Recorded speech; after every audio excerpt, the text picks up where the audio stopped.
Hello survivors and welcome to another Walking Dead Road to Survival video, and in this video we are going to be taking a first look at Gold Mythic Telltale Kate, who is going to be a brand new Season 3 Telltale character coming to RTS. Now she's going to be available in one of those roadmap style events, kind of like we saw with like Steel, so do keep an eye out for the announcement of that event. But visually we've had Kate in the game before. She was one of the heaviest used 5 stars, the fast version, because she gave everybody focus and an attack buff, and she was even used into the 6-star era. She was that good, and maybe even to a certain extent, very small amount, into the S-class era, but she just was obviously very low stats at that point, couldn't survive very well. But we have had a character heavily used in the game, so I think a lot of people will recognize Kate. And obviously if you're a Telltale fan, you instantly will. Now if we look at the visuals on the right hand side, this time around she is going to be an alert character. Last time she was a fast character. She's got no attached weapon, but on her art on the left hand side there is a weapon there, so keep an eye out for that potentially coming out in the future. And if you see in the background, we have got Mariana, who is Kate's stepdaughter, and potentially coming to the game in the future as well. We'll have to stay tuned for that as well. If we look at the stats, at level 1600 limit break 3, she has got 14,036 attack, 39,302 defense, and 40,237 HP. She is going to be an alert character, like I said. She's going to be a Domestic role, Gold Mythic of course, and she is going to be joining the Telltale Allegiance. Now, being a more defensive character, that does mean that she could potentially be used on the new Telltale defense teams from Season 2, with the new Clementine lead, which I think you can actually get from one of the current Stellar Roadmap actual wheels, so you could be able to pick up the leader already. If we check out the Adrenaline Rush, it is the fastest Adrenaline Rush in the Mythic era. It has got a recharge rate of 48 AP, which is of course very fast. All teammates get 50% defense. For the rest of combat, Telltale teammates get 100% defense instead. All Telltale teammates heal for 25% of their max HP for the rest of combat. Deal 25% of the primary target's max HP as main damage to that line of enemies. So this is mainly just a defense buff, but it is actually massive.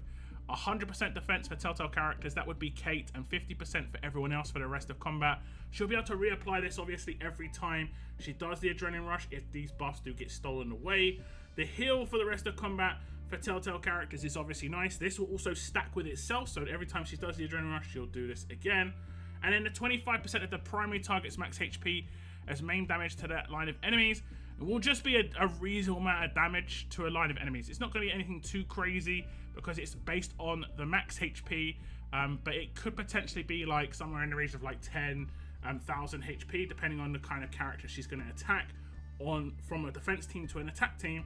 But a lot of the time it could even be as low as 5k, because it's a lot of attack team characters only have like 20 to 25,000. This is more of just a sustained buff, but I will say just 48 AP is nuts, and that means we could potentially start having much faster recharge rate characters coming out in the future. This is kind of setting a new precedent. So now we have got the Adrenaline Rush of Kate here, and it is extremely easy to get. Obviously, a signature move gives 35 AP, and her Adrenaline Rush is 48. It's crazy easy to get. Now, if we do the Adrenaline Rush against the top line, we'll actually target the person with the higher HP here. And what we'll do is we'll do 25% of Nor's HP in main damage to this line. So it should do more damage to Angel. But like I said, this isn't going to be mainly about the damage. We'll just do the actual Adrenaline Rush anyway. You can see it'll do 17,000. And you can see the kind of HP that it has dealt to these two characters. Much more problematic for the character that has lower HP. If you're going to use her attack, which I don't think you will, you should just select the character with the higher HP in the line, and that will be very beneficial. If you look at the other characters on my attack team now, you can see some people have a 100% attack defense buff, and then Glenn has 50%, and also Laura got a 50% buff as well. But it stacks with her command defend action 50%, so it goes up to 125%. And all Telltale characters have a 25% heal. I think she'll just slot quite nicely into a Telltale defense team, and a Telltale defense team with 100% defense is going to be way harder to take out, especially with the heals over time. It will also work quite nicely with Luke, who has overheal, who should be giving bonus HP if he is getting over his max HP with this heal over time. Now, if we go into the upgrades on the Adrenaline Rush, you can see at grade 2, it gets an upgrade where all Telltale teammates get 100% defense instead. So initially, it's just going to be 50% defense to everybody. But this is going to be obviously pretty easy to come by. Grade 2 as 1 copy. At grade 4, also 1 copy. The AP cost gets reduced to 48. So I guess initially it would be 55, as that would be the kind of like the next one up. And then we have at Limit Break 1 an upgrade where all Telltale teammates get 25% of their max HP for the rest of combat. This is just a straight up addition. This doesn't exist in any form on the Adrenaline Rush until this point. And then at Limit Break 3, it gets an upgrade where it does main damage to a line of enemies. Now, it doesn't say we potentially could do non-main damage unless it's LB3, so it could potentially just be 25% damage to a line of enemies based on their max HP, and then it changes to main damage when it gets to LB3. It could be that's how it works. I don't know, because you can't see like the grade Limit Break 1 version or Limit Break 2 version on the upgrades. You just got to assume, but I think it probably would still do damage. Before LB3 it just wouldn't be main. And this Adrenaline Rush is just okay. A lot of defense team characters, their Adrenaline Rush is just okay, but when it goes off, obviously the Telltale defense team will be way more problematic, and any other characters on that team will still have a pretty decent defense buff. It stacks with certain defense buffs, it stacks with kit like defense buffs based on like specialist skills, but it doesn't stack with things like buffs on their own kit when it comes to like weapons or anything like that, because it counts as the same sort of source. But it's not too bad. And the team up with the Telltale characters, like I said, maybe Luke, the overheal potential is actually nice, and obviously other characters. Just generally speaking, Telltale characters have very high HP because Clementine gives 50%, I think, to Telltale characters. So she obviously would heal for a lot more that way. You know, if someone's got 150,000 HP, they're hitting for like 37k per turn just because it is 25%, and that's a lot of healing. That's all the teammates, and then obviously Luke would be giving bonus HP, which just gives a little bit of effective shield there. So yeah, it looks like a decent team up for sure. But like I say, the Adrenaline Rush is just okay most of the time on defense team characters. The rest of the kit is where the power lies. And we'll check out if that's the case as we move on to the signature move. It is called Reviving Assault. It has got an initial cooldown of turn 1, cooldown of 2 turns, number of uses unlimited. Revive a teammate with 50% of their max HP, but it also gets +1 teammate if there are at least 2 other Telltale Allegiance teammates in the team. Deal 20% of the target's max HP as bleed damage for 2 turns and main damage to that enemy. So potentially what is going to happen here, it's going to revive 2 characters, not 2 Telltale characters, not like 1 character plus 1 Telltale character, but 2 characters regardless. But it obviously has to be 2 other characters being a Telltale teammate for this to actually revive 2. Otherwise it will just be a single target revive. So that does mean if you had Kate plus Clementine plus Luke on a defense team plus 2 non-Telltale characters, this would be 2 revives, and that would obviously work quite nicely. And let's say those 2 other characters were the characters that were taken out and none of the Telltale characters, it would still revive those 2 characters. So that's actually not too bad. I know a lot of people don't like the fact that only reviving specific Allegiance characters. This isn't the case, but it does improve it if there are Allegiance teammates on that team, and it seems beneficial for Kate anyway. Dealing 20% of the target's max HP as bleed damage for 2 turns and main damage to that enemy is kind of interesting. It's like based on the enemy's HP again. It's like a slow burn.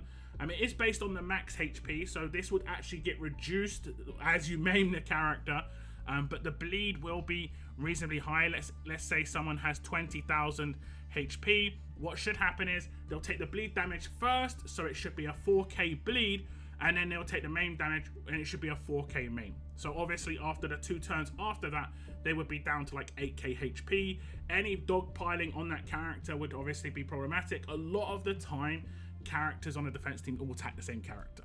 So Kate would be basically maiming that character and putting a decent bleed on them. So if they weren't already taken out, they would get taken out, potentially by the bleed.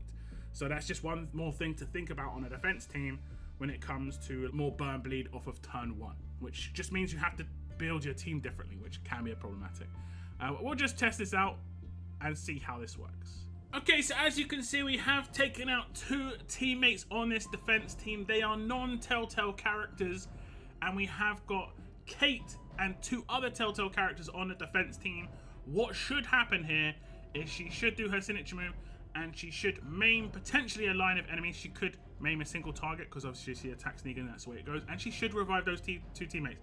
I'll hit the defend action. She does her signature move and she does do it against the leader because that's just how it can happen. And as you can see, he has taken 20% of his HP as main damage, so he is minus 8k, plus he has an 8.7, what is it, 8.713 bleed for 2 turns. So he has actually got quite high HP, so it looks like a higher number. It's going to be the same percentage regardless of who gets taken out. But also you can see on the defense team, Kate has nearly got her adrenaline rush. Very, very close to getting her adrenaline rush. I did actually obviously hit someone, I think it was the Ezekiel, and he has got, when he gets taken out, he gives AP, so I can just show you that. He gives AP to everybody. So she did get a little bit of extra AP that way, but her signature will give her 35 of her 48, and that potentially means that if you have anyone in the team that gives AP, there are certain characters that give AP, she could potentially have a second turn natural rush without too much of a problem. And while I said that adrenaline rush isn't where a lot of the power lies, you do want it to go off as early as possible, get that defense buff quickly, and then obviously give those heals to your teammates and potentially extra, or at least Telltale characters will get the heals there. But when it comes to the signature, it looks actually pretty solid. The double revive when you have 2 other Telltale teammates is nice. The main damage and bleed, like I said, it's just a little bit of an added, like an add-on, and then you're hoping for the like stack up of damage from your teammates in that case. It didn't happen in what you saw there, but obviously he took what, 8k main damage and then effectively another 16k in bleed over 2 turns. It just means I have to have cleansers, I have to think about damage over time reduction against Kate a little bit more, and I will say she has got further potential bleed in her kit, which is going to be much more powerful. But we'll check out the upgrades on the signature move, and you can see at grade 3 it gets an upgrade where it revives 1 teammate if there are at least 2 other Telltale Allegiance teammates. So initially it's just a 1 target revive, and then it goes up to 2 potential with the Telltale teammates, but this is off of grade 3, 1 copy. Then at grade 5 it gets -1 to starting cooldown, so nice and early. A lot of the time with the roadmap events for the characters, grade 5 is the kind of grade you can get as a free to play, so this does look a little bit nicer when it comes to for free to play. It means maybe potentially a usable character even at grade 5. And then at Limit Break 2, it gets an upgrade where it deals 20% of the max HP as bleed damage to the target for 2 turns. So initially it's just going to be a 20% of the target's max HP as main damage to the enemy, and then it's adding bleed on top. The bleed comes in first, and this is important because the maim actually reduces max HP, so it would reduce the bleed, so it's a good way to have it. You know, the bleed comes in first, then the maim damage, so that the maim and the bleed are the same number. And you saw that as proof on the last attack, so that is actually well designed when it comes to the order of operations there. The signature move looks nice. A revive sig is way more powerful than a revive rush, as you probably know. If Kate gets taken out and she gets picked up by someone like Kenny on the defense team, she can't instantly do her rush because she loses AP, but she can instantly do her signature move if it is available. So that's how you can get chain revives on defense teams, rather than like the chain revives went away with the revives with full max AP. But on a signature move, way more powerful, and she can revive too, like I said, if she's in the right team. And I think you would probably team her up with Telltale characters. It just seems like a good idea regardless, but she is giving those Telltale characters even further amplified buffs from what we've seen so far. So yeah, a pretty decent signature move. Let's check out her passives. And moving on to the mythic abilities, these are the passive skills of Kate. You can see she is going to have Spirit, where 20% of all healing performed by this fighter is also granted as bonus HP. This should work with the actual adrenaline rush heal for the rest of combat, but it is actually healing done. So if someone's max HP and they have a 25% heal over time, they get 0 healing in that case, and they wouldn't get any bonus HP. The only character that can make that work is Luke. So like I said, I think the team up there is pretty good. And the next one's called Grand Attention. At the start of each wave and turn, 100% chance 1 random enemy gets taunt for 2 turns. This is actually pretty big just because of how her adrenaline rush is so low. If you have her taunt somebody off of the start of the wave and turn, that means by turn 2 she could have been attacked twice, which is 10 AP, and then her signature move is obviously 35, and that means she should get 45 AP guaranteed the last 3 AP will be based on how much damage she took. So what I'll do is I'll test out that kind of turnaround when it comes to how it works on her kit. And I think she should get a natural, without any AP manipulation from her teammates, turn 2 Adrenaline Rush, which is actually very nice, and also be controlling characters, because actually it's going to be guaranteed no matter what. I think, if you think about it, at turn 1 she'll taunt someone, and then turn 2 that character will still be taunted, and then another character will get taunted. I guess you could taunt the same character 2 times in a row, but even then I think just based on the damage you take, that should be 3 AP. We'll test it out, like I say. The next one's called Focused Tail. At the start of each wave, 100% chance all teammates get focused for 4 turns. All enemies get focused for 2 turns. But it is -1 enemy focus duration for each of the Kate's Telltale Allegiance teammates. So if she's in that team with Kate plus 2 Telltale characters, the enemy will get no focus. But her team getting focused for 4 turns on a defense team is crazy, because it obviously means that things like attack team shields will not be a problem, and I think people might start using attack team shields, especially with the release of the alert one. You can cheese quite heavily, and also the fact that Confuse and Taunt would effectively get countered in this case, and it's the start of the wave, not the turn, so it's a fight buff, and that means that no early taunts and confuses can go off. You can't taunt Kate to stop her from doing parts of her kit. She's already got the focus. Now you can obviously steal this away, but now you're thinking about having to steal away focus. You're having to think about cleansing your bleed. You're having to think about doing damage or time reduction. You're doing a lot of support work here when you kind of want to do more damage work. So that's kind of nice from Kate when it comes to this. The last one is called Bloody Health. When being attacked by an enemy with taunt, there's a 50% chance they get 5% plus 5% for each other Telltale Allegiance teammate of all this fighter's living teammates max HP as bleed damage for 4 turns. So as we start the fight, you can see we did get taunted off of turn 1 on the attack team, and I also have learnt that you don't actually need 2 other teammates to reduce the focus down to 0. You only need 1 other, because Kate counts as one of those teammates. So it could potentially work the same way with the revive as well, which I should have tested out, but I guess I can test out just quickly after this. Now when it comes to the taunt, as you can see, we took pretty hefty damage, but we gained AP because of that. I haven't done any signature move or anything right now. I've just gained AP just from the damage that I took. If I use the defend action on Protector Mercer, he could get taunted as well. Let's have a little see. Will it be a double taunt? It will be a double taunt, as you can see. And we actually obviously did bleed to the enemy that attacked us. And this is actually not too bad. This is not too bad. We're probably going to be taunted again. Indeed. So this is like I say, really interesting when it comes to the turnaround. As you saw, she got her Adrenaline Rush off of turn 2. Now she has to heal over time for everybody. And the defense buff is up. The bleed was pretty heavy, and this was just 2 characters, but the bleed was pretty heavy. And when you've got a whole team alive, 13,000 bleed is a lot, and that's just like I say, it's only 25% of the well, it's not even 25%, it's only 10%, right? Because it's 5 plus 5 because Clementine's here. It would be way higher if there were more Telltale characters. And this is constantly going to happen every turn. I can just defend again, and you can see, we might get revived here with the attack from... No, he's actually going to get taken out, but I mean, that's how it works.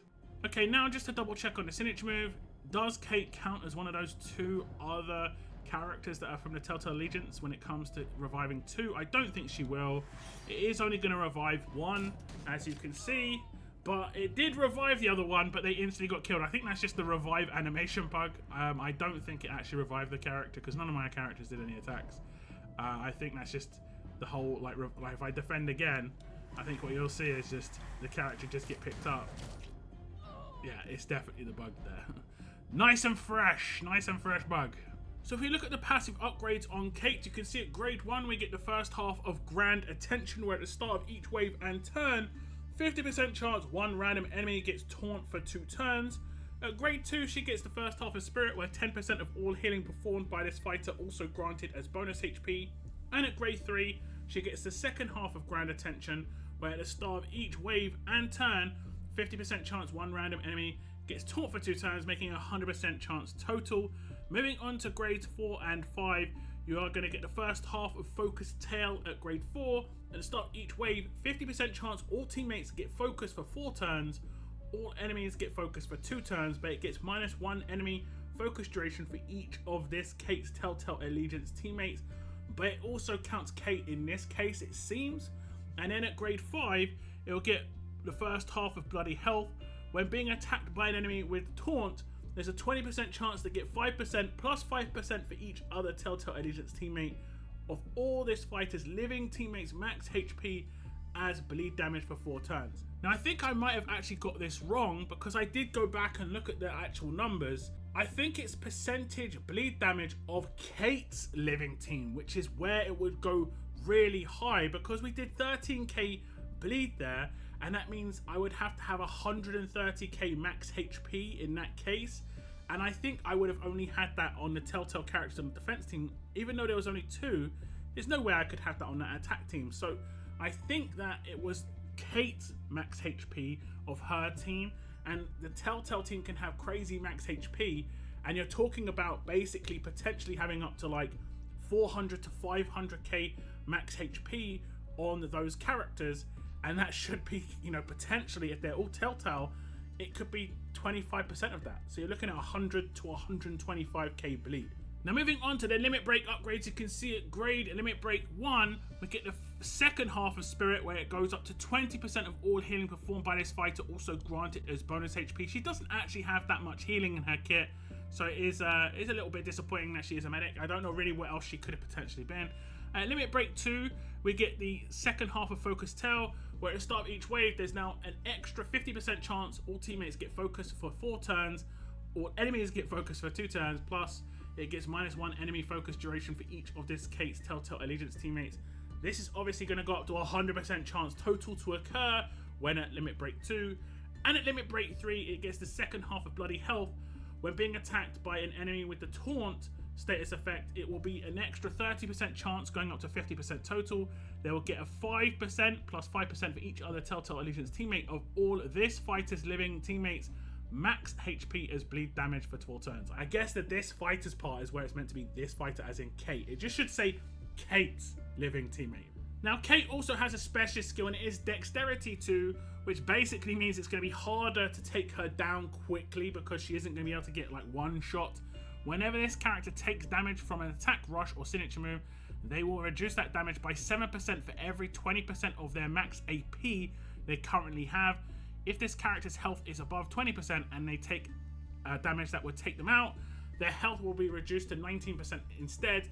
This character cannot be decapped, which is obviously really nice in a team up with Kenny, because Kenny has signature move Revive. Kenny also can't be decapped, so they could be reviving each other constantly, which is, like I said, going to be a problem. Now, Kate doesn't have an attached weapon, but she does do taunted attacks. Like, she gets taunted, so you're going to be taunting characters into her weapon, so you have to decide what you want to do there. Generally speaking, her taking damage isn't necessarily a bad thing because she'll gain AP that way.